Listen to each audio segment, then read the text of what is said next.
Hello everyone, আজ বানাবো chicken. তো চলো পুরো রেসিপিটা দেখতে থাকো। তো প্রথমেই দিয়ে দিলাম তেল, তারপর পাঁচফোড়ন, তেজপাতা, সাথে দিয়ে দিলাম পেঁয়াজ কুচি, লঙ্কা কুচি, আদা রসুন বাটা। তারপর সবকিছু ভালোভাবে একটু ভেজে নিতে হবে।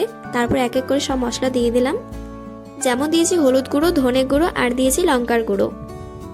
সাথে দিয়ে দিলাম টমেটো কুচি। তারপর সবকিছু ভালোভাবে কষিয়ে নিতে হবে। সামান্য জল দিয়ে দিলাম কড়াই লেগে যাওয়ার জন্য। তারপর পরিমাণ মতো লবণ দিয়ে দিলাম।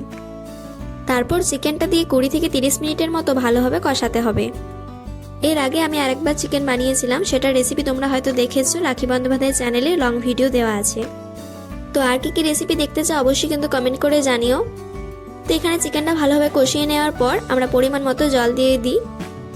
চিকেনটা যেহেতু আগের থেকে ম্যারিনেট করে রাখা ছিল, তাই হলুদ গুঁড়োটা একটু পরিমাণ মতো দিয়েছি। তারপর জলটা একটু ফুটে এলেই এই তো হয়ে গেল চিকেন রান্না।